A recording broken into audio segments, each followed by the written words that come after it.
Friends, आजच्या भागामध्ये आपण फिशरचा चलन संख्यामान सिद्धांत याच्या अनुषंगाने आपण बोलणार आहोत. चलनमान संख्या सिद्धांतात काही सुधारणा करून प्रोफेसर आयर्विन फिशर यांनी 1911 मध्ये द पर्चेसिंग पॉवर ऑफ मनी म्हणजे पैशाची खरेदी शक्ती या लिहिलेल्या ग्रंथामध्ये पैशाचे मूल्याचे विवेचन केलेले आहे.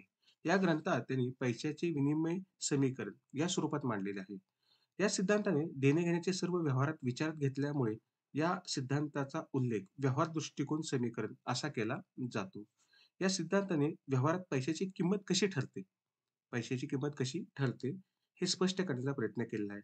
त्याचबरोबर पैशाच्या विनिमय माध्यमाच्या कार्यावरती अधिक भर देऊन चलन संख्या व चलन मूल्य यामधील संबंध स्पष्ट करण्याचा प्रयत्न केलेला आहे. इतर वस्तूच्या किमती ज्याप्रमाणे त्याला असणारी मागणी आणि पुरवठ्यानुसार ठरतात, तसं पैशाची किंमत, पैशाला असणारी मागणी आणि पैशाचा पुरवठा याच्यानुसार पैशाचं मूल्य ठरत असतं. तथापि पैशाची मागणी ही स्थिर असते, म्हणून पैशाचे मूल्य पैशाच्या पुरवठ्यावरून ठरते, असा हा सिद्धांत स्पष्ट करतो किंवा सांगतो. फिशरने जे विधान केले, त्यांनी त्या विधानामध्ये म्हटलंय, की इतर परिस्थिती कायम असल्यास चलनातील पैशाच्या संख्येत होणारा प्रत्येक बदल किमतीतील प्रत्यक्षपणे पद्धतशीर बदल हा घडवून आणत असतो. प्रोफेसर फिशर यांनी जो सिद्धांत मांडलाय, या सिद्धांताने मौद्रिक अर्थव्यवस्थेच्या अभ्यासाला एक प्रकारची चालना देण्याचं काम केलेलं आहे. फिशरने आपला सिद्धांत मांडत असताना याच्यामध्ये किमतीची पातळी, प्राइस लेव्हल, सप्लाय ऑफ मनी व विनिमयाचे व्यवहार या 3 बाबीची चर्चा प्रामुख्याने केलेली आहे. फिशरचा चलन संख्यामान सिद्धांत मांडताना त्यांनी विधिग्राही पैशाबरोबरच बँकाकडून जो निर्माण केलेला पतपैसा आहे, या पतपैशाचाही त्यांनी अभ्यास यामध्ये केलेला आहे. आता आपण व्हेलॉसिटी ऑफ मनी म्हणजे काय? म्हणजे पैशाचा भ्रमणवेग म्हणजे काय? तर एखाद्या विशिष्ट कालावधीत एखादी नोट जितक्या वेळा हस्तांतरित होते एका व्यक्तीकडून दुसऱ्या व्यक्तीकडे, तेवढ्या वेळा त्या पैशाची वस्तू खरेदीचे कार्य चालते. यालाच आपण पैशाचा भ्रमणवेग असं म्हणतो किंवा याला पैशाचा प्रवेग असंही म्हटलं जातं. आता ह्याचं महत्त्व जर लक्षात घ्यायचं म्हटलं, तर एकूण चलन संख्या मोजताना चलनाला असलेला वेग म्हणजे व्हेलॉसिटी ही लक्षात घेणं खूप गरजेचं आहे. कारण जेवढ्या वेळेस चलन अर्थव्यवस्थेमध्ये फिरतं, ट्रान्झॅक्शन जेवढ्या वेळेस होतं, तेवढं पैशाची व्हेलॉसिटी ही जास्त राहत असते. आणि पैशाचा पुरवठा निश्चित करताना भ्रमणवेगाचा विचार करणे हे खूप आवश्यक असते. हे आपण एक उदाहरणाच्या सहाय्याने समजून घ्यायचा प्रयत्न करूया. समजा एखाद्या व्यक्तीकडे ₹10 आहेत आणि ते ₹10 एकाच व्यवहारासाठी वापरले असेल, तर एकदा वापरलेले ₹10 फक्त ₹10 वस्तूची खरेदी करू शकते. पण समजा तेच ₹10 10 वेळा व्यवहारात वापरले असेल, तर ते एकच ₹10 ₹100 चे व्यवहार करतात. कारण ते एका व्यक्तीकडून दुसऱ्या व्यक्तीकडे, दुसऱ्याकडून तिसरा असं फिरत-फिरत राहिल्यामुळे त्या ट्रान्झॅक्शन जेवढं जास्त होईल, तेवढा पैशाचा भ्रमणवेग हा वाढत असतो. आता ह्या पैशाच्या भ्रमणवेगावरती परिणाम करणारे घटक कुठले? तर पैशाची उपभोग प्रवृत्ती कशी आहे? रोखतेचे आकर्षण लोकांना किती आहे? दळणवळणाच्या सुविधा किती आहेत? बँकाचा प्रसार किती झाला आहे? रोख व्यवहाराची प्रवृत्ती किती आहे? आणि उधारीची सवलत किती आहे? आणि राजकीय आर्थिक स्थैर्य किती आहे? ह्या ज्या बाबी आहेत, ह्या बाबी पैशाच्या अ, अ, भ्रमणवेगावरती परिणाम करणारे महत्त्वाचे घटक आहे. आता पैशाचा जो भ्रमणवेग आहे, व्हेलॉसिटी ऑफ मनी ही सतत बदलत असते. म्हणजे काळानुसार हा पैशाचा भ्रमणवेग, व्हेलॉसिटी ही बदलत असते. त्यामुळे भ्रमणवेग निश्चित किती आहे झाला आहे, किती वेळा पैसा अर्थव्यवस्थेत फिरला हे ठरवणे एक प्रकारे कठीण जात असतं. आता आपण फिशरने मांडलेले जे समीकरण आहे, ते समीकरण कशा पद्धतीने मांडणी केली हे आपण समजून घेऊया. पैशाचे मूल्य हे एकूण व्यवहारावरती अवलंबून असल्याने त्याचा विचार करावा लागतो. जेवढ्या वेळेस आर्थिक व्यवहार होतो, तेवढ्याच वेळेस पैशाचा अर्थव्यवस्थेमध्ये हा फिरत राहतो. म्हणून प्रोफेसर फिशर यांनी या सर्व गोष्टी विचारात घेऊन या सिद्धांताची मांडणी केलेली आहे. आणि ह्या सिद्धांताची मांडणी करत असताना फिशरने एक समीकरण दिले. P = mv+m1 + v1. आता P म्हणजे काय? तर जनरल प्राईस म्हणजे सर्वसाधारण किंमत पातळी. M म्हणजे काय? तर एकूण पैशाची संख्या म्हणजे total quantity of money. V म्हणजे व्हेलॉसिटी ऑफ मनी आणि M1 म्हणजे अर्थव्यवस्थेमधला एकूण पैसा, व्हॉल्यूम ऑफ क्रेडिट मनी आणि व्ही1 म्हणजे पैशाचा भ्रमण म्हणजे व्हेलॉसिटी ऑफ क्रेडिट मनी आणि टी म्हणजे जे अर्थव्यवस्थेमध्ये तो पैशाचा जो व्यवहार होणार आहे, त्याला आपण टी ह्याने त्यांनी संबोधलेलं आहे. पैशाचे मूल्य मोजण्यासाठी फिशरने समीकरणात किंमत पातळीचा विचार केलेला आहे. म्हणजे ज्यावेळेस हे समीकरण मांडलं आणि पैशाची व्हॅल्यू मोजायची होती, तेच फिशर यांनी काय केलं, की सरासरी किंमत पातळीचा विचार केलाय आणि ती किंमत पातळी मोजण्यासाठी त्यांनी पी हे अक्षर वापरलेलं आहे. वस्तू आणि सेवाच्या सरासरी किंमत पातळीवरून पैशाचे मूल्य स्पष्ट करता येते. लक्षात ठेवा, वस्तू आणि सेवाच्या सरासरी किंमत पातळीवरून पैशाचे मूल्य हे स्पष्ट करता येत असते. कारण पैशाचे मूल्य सरासरी किंमत पातळीच्या विरुद्ध दिशेने काय बदलत असते. पैशाचे मूल्य, व्हॅल्यू ऑफ मनी किंमत पातळीच्या विरुद्ध दिशेने बदलत असतं. जेव्हा पैशाचं मूल्य वाढतं, पैशाचं व्हॅल्यू ऑफ मनी वाढते, तेच प्राईस लेव्हल कमी होते आणि जस्ट व्हॅल्यू ऑफ मनी कमी होतं, तेच प्राईस लेव्हल ही वाढलेली असते. म्हणजे ठराविक काळात एकूण सरकार निर्मित पैशाचा म्हणजे विधिग्राही पैसा ज्याला आपण म्हणतो, जितक्या वेळा देवाण-घेवाणीच्या व्यवहारासाठी वापर केला जातो, ते केलेला असेल, त्याला आपण पैशाचा भ्रमणवेग असं म्हणत असतो. यासाठी पैशाच्या संख्येला भ्रमणवेगाने आपल्याला गुणावे लागतं. तर ज्यावेळेस आपण पैशाच्या संख्येला भ्रमणवेगाने गुणतो, त्यावेळेस अर्थव्यवस्थेमध्ये किती पैसा फिरला हे आपल्या लक्षात येऊ शकतो. म्हणजे किती वेळा त्याचं ट्रान्झॅक्शन झाले हे त्यातून स्पष्ट होत असते. आता उदाहरण समजा ₹10 ची नोट देवाण-घेवाणीच्या व्यवहारासाठी वापरली. किती वेळा वापरली? समजा 10 वेळा वापरली असेल. तर अ, 10 गुणिले म्हणजे नोट 10 आणि व्यवहार 10 वेळा होतो. म्हणजे 10 गुणिले 10 केलं का ₹100 चे व्यवहार पूर्ण त्यातून होतील. आणि विधिग्राह्य पैशासाठी एम या व पैशाचा भ्रमणवेग स्पष्ट करण्यासाठी व्ही अक्षर आपण वापरत असतो.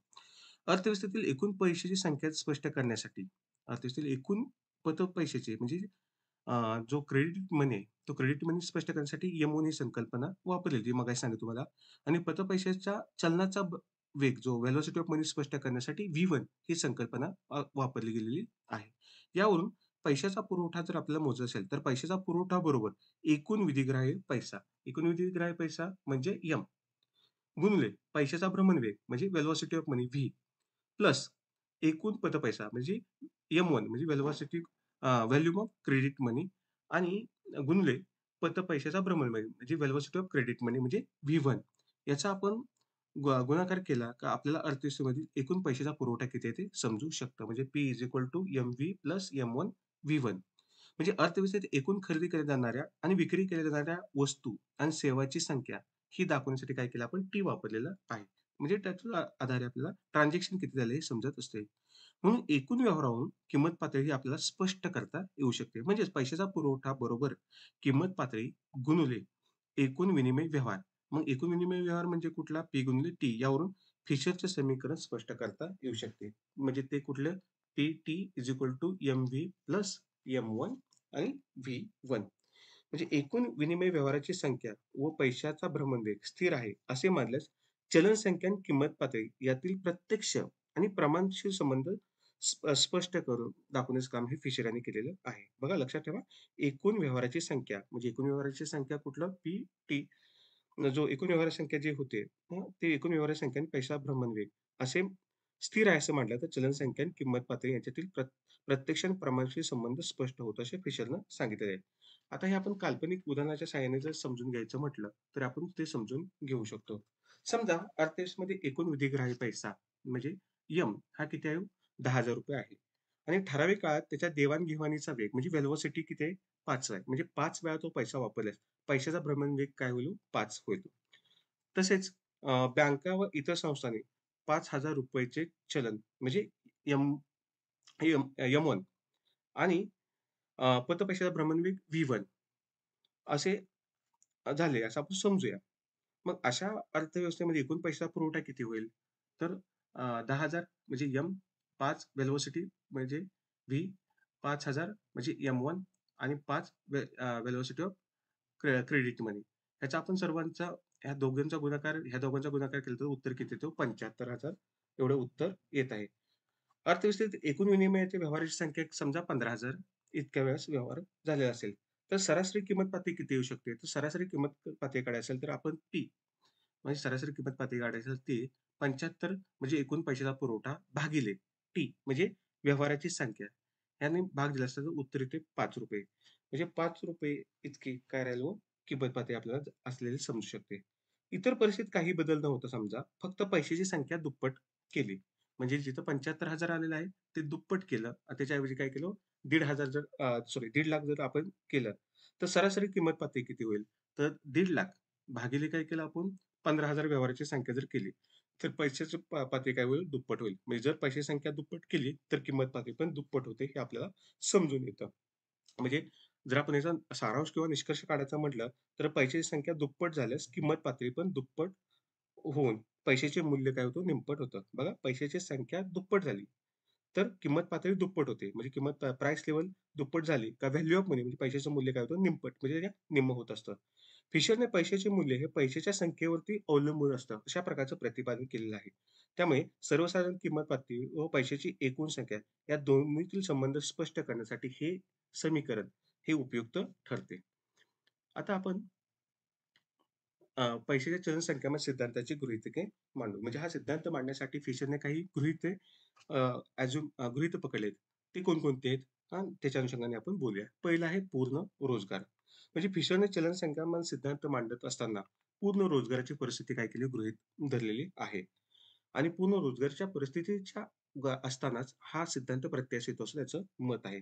भांडवलशाही अर्थव्यवस्थेमध्ये पूर्ण स्पर्धेच्या परिस्थितीमुळे भांडवलाच्या पूर्ण स्पर्धेच्या परिस्थितीमुळे पूर्ण रोजगाराची एक स्थिती निर्माण होते. म्हणजे फुल एम्प्लॉयमेंटची स्थिती निर्माण होते आणि त्या अवस्थेमध्ये आर्थिक स्थैर्य निर्माण होते, असं त्यांनी गृहीत धरलेलं आहे. दुसरं आहे की पैशाची मागणी कायम असते.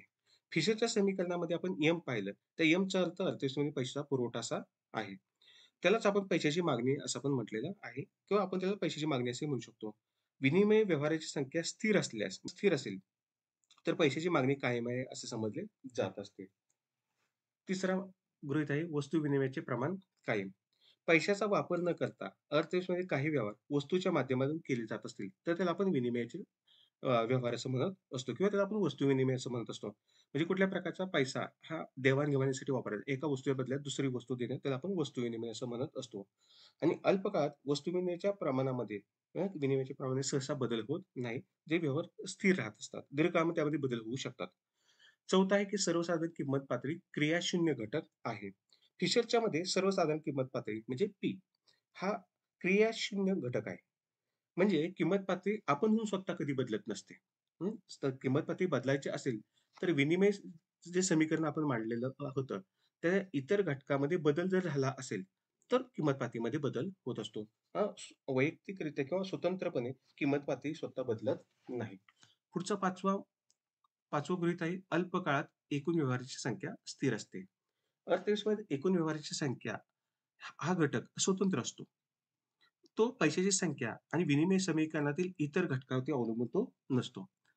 आता इतर घटक कुठले? तर देशातील उपलब्ध नैसर्गिक साधनसामग्री, तांत्रिक प्रगती, लोकसंख्या, भांडवल संचय, कामगाराचे कौशल्य, कामगाराची कार्यक्षमता, संघटन कौशल्य इत्यादी घटकावर तो अवलंबून असतो. मग त्यावर विनिमय व्यवहाराची संख्या अजिबात अवलंबून नसते. म्हणजे अल्प काळात एकूण व्यवहाराची संख्या ही कशी राहते? स्थिर राहत असते. असं त्यांनी गृहीत पकडलेलं आहे. 6वं आहे विधिग्राह्य पैसा व पतपैशाचे प्रमाण स्थिर असते. आता विधिग्राह्य पैशाची निर्मिती मध्यवर्ती बँकेकडून केली जाते. म्हणजे जी सेंट्रल बँक ऑफ असते, म्हणजे रिझर्व्ह बँक ऑफ इंडिया याच्याकडून विधिग्राह्य पैसा निर्माण केला असतो आणि या पैशाच्या आधारावर व्यापारी बँका पतपैसा हा निर्माण करत असतात. म्हणजे जो विधिग्राह्य लीगल मनी असेल, तर लीगल मनीच्या आधारावरतीच क्रेडिट मनी तयार केला जात असतो. मग फिशरनं याच्यावर आधारावरती असं प्रतिपादन केलं आहे, की विधिग्राह्य पैसा म्हणजे एम आणि पतपैसा म्हणजे एम1 याच्यामध्ये प्रमाणशील संबंध असतो. म्हणून दोघांचे प्रमाण कसं राहतं? स्थिर राहतं. याचा अर्थ विधिग्राह्य पैसा दुप्पट झाला का पतपैसा पण निश्चितच दुप्पट होणार आहे. 7वा आहे भ्रमणवेग स्थिर असतो. अर्थव्यवस्थेमध्ये पैशाचा भ्रमणवेग हा स्थिर असतो, असं त्यांनी गृहीत धरलेलं आहे. आणि तो पैशाच्या संख्येवरती अवलंबून असतो. त्यावर रूढी, प्रथा, दळणवळण सोयी, लोकांच्या सवयी या घटकाचा दीर्घकाळामध्ये परिणाम होतो. तथापि अल्प काळामध्ये पैशाचा भ्रमणवेग काय राहतो? स्थिर राहतो, असं त्यांनी गृहीत धरलेलं आहे. कारण भ्रमणवेगावर बाह्य घटकाचा दीर्घकालीन परिणाम होत असतो. आणि फिशरनं केवळ विनिमयाचे माध्यम म्हणून पैशाकडे पाहिलेले आहे. 8वा मुद्दा आहे दीर्घकाळाचा विचार. फिशरचा चलन संख्यामान सिद्धांत हा दीर्घकाळातच फक्त लागू पडतो. म्हणजे वरील गृहीतक मांडलेली परिस्थिती आढळली असेल आणि पैशाच्या संख्येत बदल झाला, तर किंमत पातळीमध्ये बदलतो. म्हणजे पैशाची संख्या वाढली का किंमत पातळी वाढली. जसं मगाशी आपण उदाहरणाच्या साहाय्याने सांगितलं, की 75,000 हून जर 1.5 लाख पैशाची संख्यात बदल झाला, तर किंमत पातळी ₹5 वरून ₹10 वरती झालेली होती. म्हणजे किंमत पातळीमध्ये बदल होतो. म्हणून सर्वसाधारण किंमत पातळी व पैशाची एकूण संख्या या दोन्हीमध्ये प्रत्यक्ष व प्रमाणशीर संबंध असतो. पैशाचे मूल्य पैशाच्या संख्येत व्यस्त स्वरूपात बदलत असते. म्हणजे पैशाचं मूल्य हे पैशाच्या संख्येच्या व्यस्त स्वरूपात बदलतं आणि पैशाच्या संख्येतील बदलामुळे पैशाचे मूल्य हे बदलत असते. पुढील आपण पाहूया, की फिशरच्या सिद्धांतावरती अनेक अर्थशास्त्रज्ञांनी ज्या टीका केल्या आहेत, त्या कोणकोणत्या टीका आहेत. पहिली टीका की पूर्ण रोजगाराचे अवास्तव गृहीतक. पैशाच्या मूल्याबाबत चलन संख्यावान सिद्धांत पूर्ण रोजगारच्या सिद्धांतावरती आधारलेला आहे. हे आपण गृहीतमध्ये पाहिलेलं आहे. तथापि केन्सने त्याच्यावरती टीका केली, की केन्स काय म्हणतात, की आधुनिक अर्थव्यवस्थेमध्ये पूर्ण रोजगारी क्वचितच पाहावयास मिळते. अर्थव्यवस्थेमध्ये अपूर्ण रोजगाराची परिस्थिती असतं, असं केन्सचं मत आहे. आणि पूर्ण रोजगाराची अवस्था प्राप्त होईपर्यंत चलन संख्येतील वाढीबरोबर उत्पादनामध्ये वाढ होऊन किमतीत वाढ होणार नाही. पण रोजगाराची अवस्था व्यवहारात आढळत नसल्यास या समीकरणाचा फारसा उपयोग होणार नाही, असं त्यांनी मत मांडलेलं आहे. दुसरी टीका केली, की मागणीकडे दुर्लक्ष. फिशरने केवळ पैशाच्या पुरवठा सप्लाय मनीच्या बाजूला अधिक महत्त्व त्यांनी दिलेलं आहे आणि मागणीच्या बाजूकडे त्यांनी काय केलं दुर्लक्ष केलंय. त्यामुळे हा सिद्धांत एक प्रकारचा एकांगी सिद्धांत बनलेला आहे. तिसरी टीका केली, की किंमत पातळी हा निष्क्रिय घटक नसतो. किंमत पातळी हा निष्क्रिय घटक नसतो. फिशरने म्हटलंय, की चलन संख्या आणि किंमत पातळी यामध्ये प्रत्यक्ष आणि प्रमाणशील संबंध असून किंमत पातळी हा घटक निष्क्रिय असतो. तथापि आपण जर व्यवहारात पाहिले तर तसे प्रत्यक्षामध्ये आढळून येत नाही. किंमत पातळी हा घटक निष्क्रिय नसून तो सक्रिय असतो. किंमत पातळी हा प्रभावशील घटक असून एकूण व्यवहारावर त्याचा परिणाम होतो, असं टीकाकारांनी टीका केली. कारण किंमत पातळीतील वाढीने उत्पादकाचा नफा वाढतो. कारण जेवढी किंमत पातळी वाढेल, तेवढं उत्पादकाला उत्पादन जास्त करण्याची प्रेरणा मिळते. त्याचप्रमाणे जेवढं किंमत पातळी वाढेल, तेवढा उत्पादकाचा नफा हा वाढतच असतो. साहजिकच उत्पादन वाढल्यामुळे विनिमयाची व्यवहाराची संख्या वाढणारच आहे आणि विनिमयाच्या व्यवहाराची संख्या वाढली, म्हणजे पैशाचा भ्रमणवेग त्यामुळे वाढणार. म्हणजे किंमत पातळी हा निष्क्रिय घटक असणार नाही, असं या ठिकाणी आपण म्हणू शकतो. चौथा, सर्वसाधारण किंमत पातळीला अवास्तव महत्त्व दिलं आहे. फिशरने सर्वसाधारण किंमत पातळीला अवास्तव महत्त्व दिलं आहे. म्हणजे प्रत्यक्षात अशी पातळी व्यवहारात नसतेच. तर अनेक वेळा किंमत पातळी निरनिराळ्या पातळीवरती अवलंबून असते. उदाहरणार्थ पाहायचं म्हटलं तर कच्च्या मालाच्या किमती याच्यावरती किमती अवलंबून असतात. भांडवल वस्तूच्या किमती याच्यावरती त्या वस्तूच्या किमती अवलंबून असतात. प्रत्यक्ष व्यवहारातील सापेक्ष किमती हे सुद्धा महत्त्वाचे असतात. या वेगवेगळ्या दिशेने बदलत असतात आणि त्याचा परिणाम अर्थव्यवस्थेच्या वेगवेगळ्या घटकावरती होत असतो. त्यामुळे सर्वसाधारण किंमत पातळीला या ठिकाणी अर्थ उरत नाही, असं टीकाकारांनी टीका केलेली आहे. पुढचा 5वी टीका आहे, की एकूण व्यवहाराची संख्या स्थिर नसते. फिशर यांनी जे काही सिद्धांत मांडला, त्यामध्ये फिशरचं मत असं आहे, की एकूण व्यवहाराची संख्या ही स्थिर असते. पण प्रत्यक्षात पाहिलं तर देशातील किंमत पातळीचा आणि एकूण व्यवहाराचा जर विचार केला, तर देशातील किंमत पातळीचा एकूण व्यवहारावरती परिणाम होऊन पैशाच्या भ्रमणवेगामध्ये काय होतं, बदल होत असतात. आता उदाहरणार्थ समजायचं म्हटलं, तर समजा लोकांच्या हातामध्ये पैसा वाढला, तर लोकं शांत बसतील का हो? नाही. लोकांच्या हातामध्ये पैसा वाढला का लोकांची खरेदी शक्ती वाढते आणि लोकांची खरेदी शक्ती वाढली, की ती लोकं बाजारातून वेगळ्या वस्तू सेवांची मागणी करू लागतील. त्यामुळे एकूण मागणी वाढल्यामुळे उत्पादकाला उत्पादन वाढी करण्यासाठी प्रेरणा मिळेल. उत्पादक उत्पादन जास्त करतील, त्यामुळे उत्पादन वाढेल. म्हणजे त्याचा खरेदी व्यवहारात काय होईल? वाढ होईल. म्हणजे सारांश म्हणजे खरेदी व्यवहाराची संख्या कशी असते? स्थिर नसते. 6वी टीका आहे, की पैसा व पतपैशाचे प्रमाण कायम नसते. अर्थव्यवस्थेमध्ये पैशाची संख्या वाढली का त्या प्रमाणामध्ये पैशामध्ये पण वाढ होत असते. हे समीकरणाने दर्शवलेलं आहे. त्यात आपल्याला आपण पाहिलेलं पण आहे. व्यवहारात काही वेळा पैशाच्या वाढ होऊनही पतपैशात वाढ होत नाही, असं दिसून येतं. असं टीकाकारांनी सांगितलं आहे.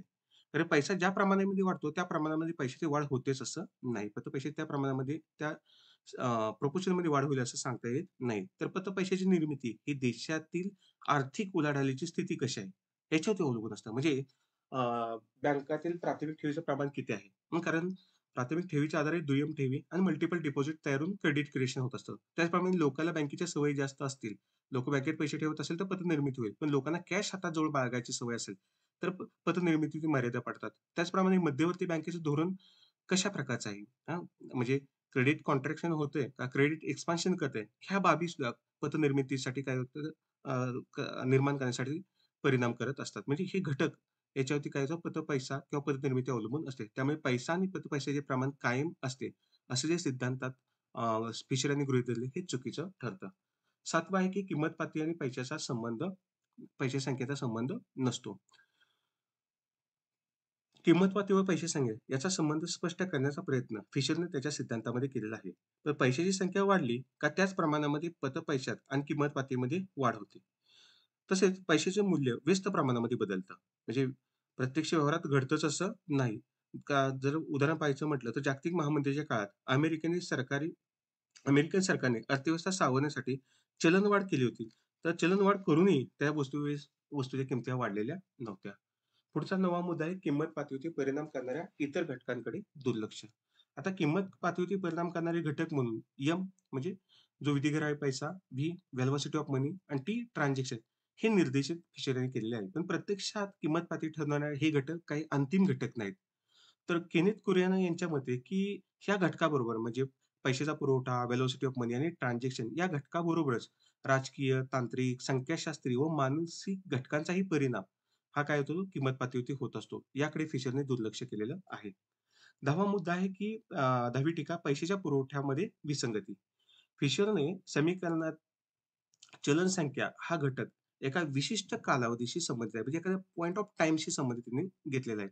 तर भ्रमणवेग हा पिरियड ऑफ टाईम म्हणजे अ, एका कालावधीशी निगडीत त्यांनी सांगितलेला आहे. त्यामुळे चलन संख्या व भ्रमणवेग याचा गुणाकार करून पैशाचा पुरवठा काढण्यात विसंगती निर्माण होऊ शकते. असं प्रकारचं मत प्रोफेसर हाम यांनी व्यक्त केलेलं आहे. 11वी टीका आहे, की समीकरण एक गणिती नित्यसम आहे. फिशरच्या मध्ये देशातील किंमती व इतर घटक एकाच दिशेने बदलतात.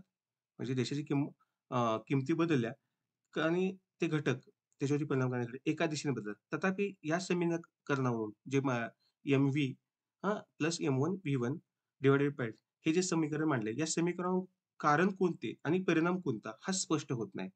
यामध्ये पैशाचा पुरवठा पैशाच्या मागणी एवढा असतो. म्हणजे एम-व्ही हा पी-टी एवढा असतो. म्हणून हे समीकरण म्हणजे केवळ एक गणितीय नित्यसम आहे. म्हणजे मॅथेमॅटिकल आयडेंटिटी वाटते.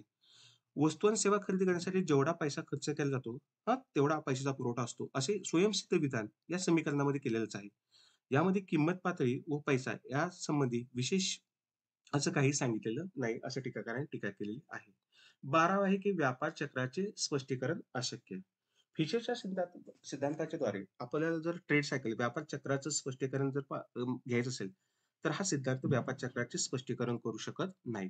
अर्थशास्त्र फिनले, शिरास यांच्या मते पैशाच्या संख्येतील कमतरतेमुळे नव्हे, तर उपभोग न्यूनता हे किंमत कमी करण्यासाठी प्रभावी कारण आहे, असं त्यांनी सांगितलेलं आहे.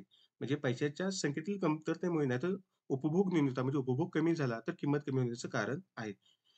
एकूण पैशाची संख्या वाढली, तर उपभोग खर्चात वाढेल आणि त्यामुळे किंमत पातळी वाढेल. आणि जर समजा पैशाची संख्या कमी झाली, तर उपभोग खर्च कमी होईल, त्यामुळे किंमत पातळी वाढणार नाही. सारांशाने सांगता येईल, की पैशाच्या संख्येतील बदल किंमत पातळीतील बदलाचे एकमेव कारण समजता येणार नाही. 13वा आहे, की सर्व उत्पन्न खर्च केले जात नाही. फिशरनं असं गृहीत धरलं, की जेवढे उत्पन्न मिळतात, सर्व उत्पन्न त्या लोकांकडून खर्च केलं जातं. पण हे सत्य नाही. कारण लोक जे पैसा मिळवतात, ते अनेक हेतूने आपल्या पैशातील जो काही भाग आहे, तो बचत करून वेगळ्या कारणासाठी ठेवला जात असतो. त्यामुळे त्याच्याकडे त्यांनी जो बचत केला त्याच्याकडे दुर्लक्ष केलेलं आहे. तसेच अर्थशास्त्र केसच्या मते पैशाची संख्या व किंमत पातळी यांच्या बदलापेक्षा उत्पन्न, खर्च, बचत, गुंतवणूक यामध्ये होणारे जे बदल असतात, ते मूलभूत स्वरूपाचे बदल असतात. याच्याकडे त्यांनी दुर्लक्ष केले, अशी टीका केलेली आहे. 14वं विनिमय माध्यमाच्या कार्याकडे दुर्लक्ष. फिशर यांनी आपल्या समीकरणात पैशाच्या विनिमय माध्यमाच्या कार्यावरती अधिक भर दिलेला आहे. म्हणजे पैशाचे मूल्य संचयाकडे कार्याकडे त्यांनी दुर्लक्ष केलंय. म्हणजे पैसा जो स्टोअर केला जातो, त्याचा संचय केला जातो, याच्याकडे त्यांनी दुर्लक्ष केलंय. त्यामुळे पैशाची दोन्ही कार्य ही सारखीच महत्त्वाची असतात. पुढची टीका आहे, की व्याजदराकडे दुर्लक्ष. चलन संक्रमण सिद्धांताने व्याजदराकडे पूर्णपणे दुर्लक्ष केलेलं आहे. श्रीमती जोन सागन रॉबिन्सन यांच्या मते चलन संख्याचा परिमाण प्रत्यक्ष व्याजदरावरती परिणाम होतो. म्हणजे चलन संख्येचा जो परिणाम आहे, प्रत्यक्षपणे व्याजदरावरती होत असतो. म्हणजे पैशाचा पुरवठा वाढला का व्याजदर कमी होतात.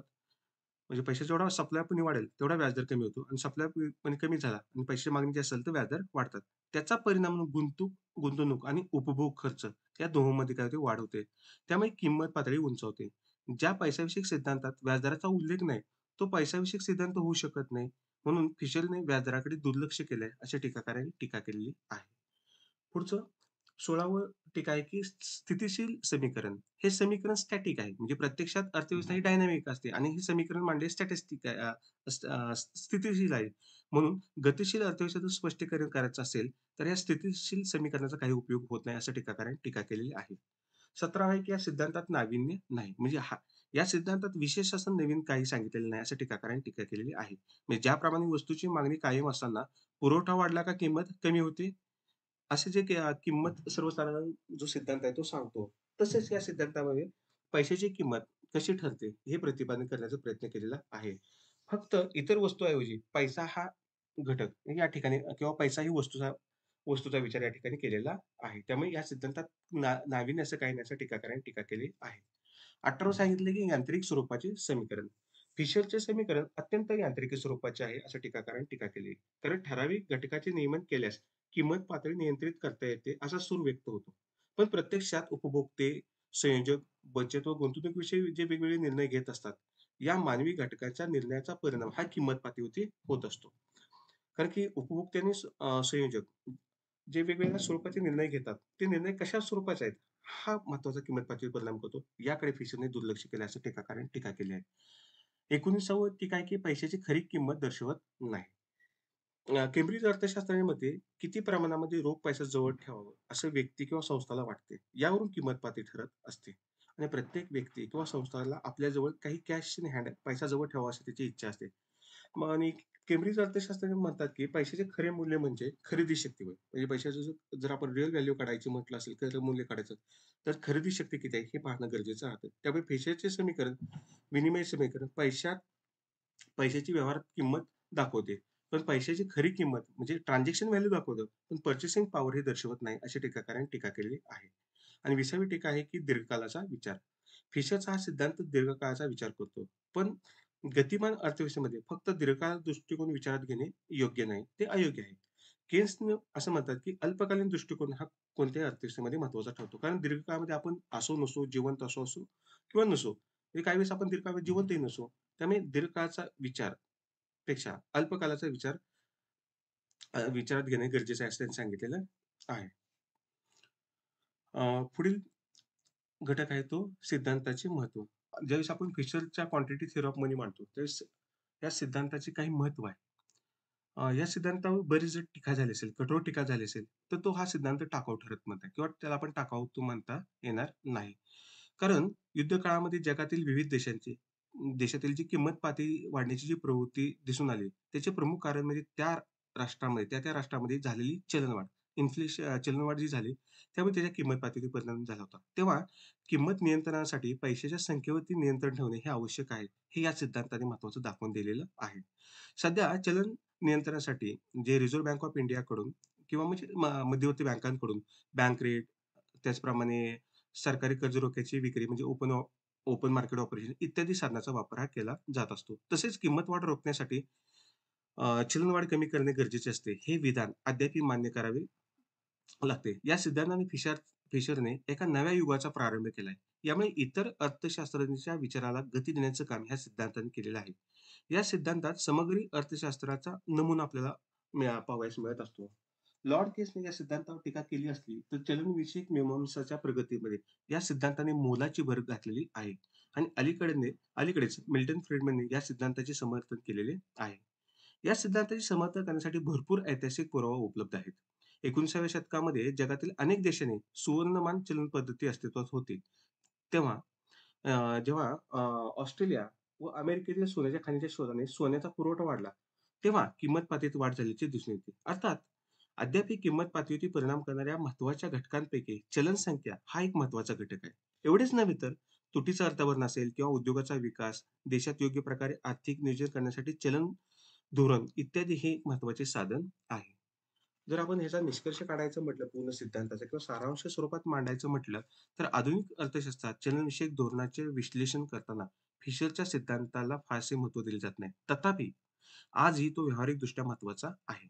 पैशाची संख्या व किंमत पातळी, तुटीचा अर्थभरणा, नियोजन, औद्योगिक विकास इत्यादीचे एकंदर आर्थिक व्यवस्थेचे नियंत्रण करण्यासाठी चलनविषयक धोरणे महत्त्वाचे असते.